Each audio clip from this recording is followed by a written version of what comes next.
committed to buying and owning Gaza. As far as us rebuilding it, we may give it to other states in the Middle East to build sections of it.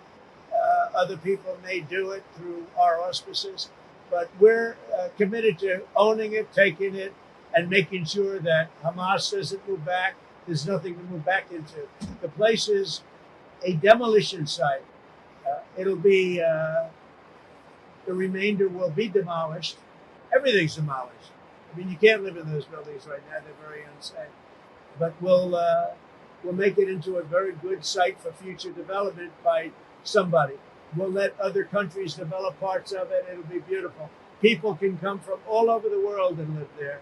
But we're going to take care of the Palestinians. We're going to make sure they live beautifully and in harmony and in peace, and that they're not murdered. This has been the most dangerous site anywhere in the world to live in. Do you accept Palestinian refugees into the United States since you're looking to other countries? I'd have to look. I think it's a very far distance for them to travel, but I'd have to look at individual cases. But I do think that coming into the United States, we've taken a lot of people, but coming into the United States, it's a long way for them to travel. They're far away from their families and their friends and everything else. I think they'd be very happy staying in the general area with in a place that was safe, where they could be safe and lead a good life. They don't want to go back to Gaza. As I said, I've said it a lot. They only go back because they have no alternative. They don't want to go back to Gaza. So we'll see. We hope that we'll be helped by Egypt. We hope that we'll be helped by Jordan. We hope that we'll be helped by other countries. We hope that some of the, like Saudi Arabia and others, can spend some money on it. They have tremendous amounts of money. They'll spend some money on making people comfortable and safe. US President Donald Trump's plan to resettle Palestinians from Gaza in Jordan is a recipe for radicalism.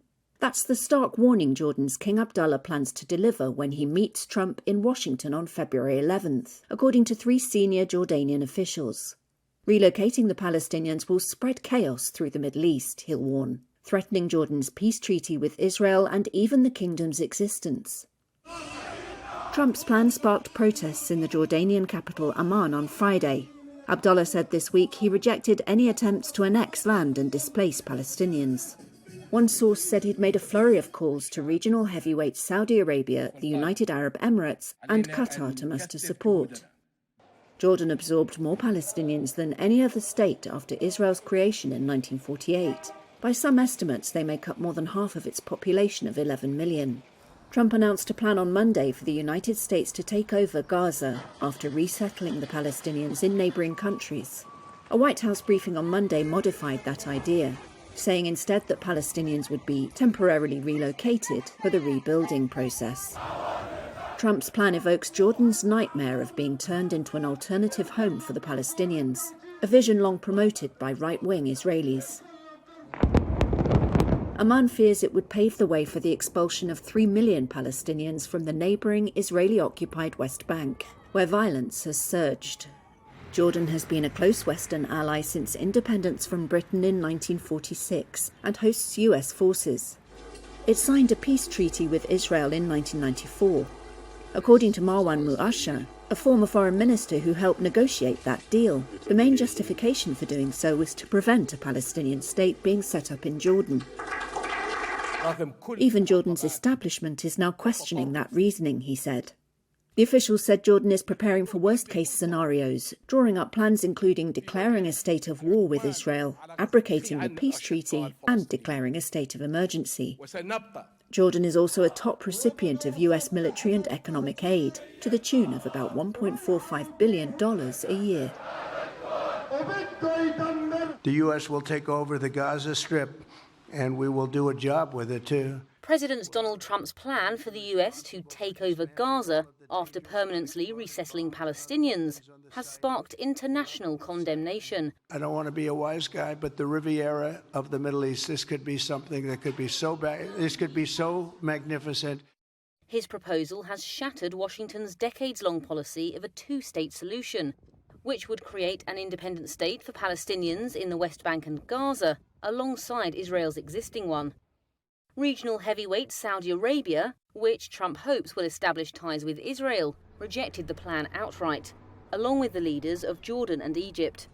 France said the forced displacement of Gazans would be a serious violation of international law and would further destabilise the region, while countries including Russia, China, the UK and Germany said they continued to support the two-state solution. Nabil Abu Rudaina is a spokesperson of Palestinian President Mahmoud Abbas. The President and the Palestinian people had already rejected fully and completely these demands.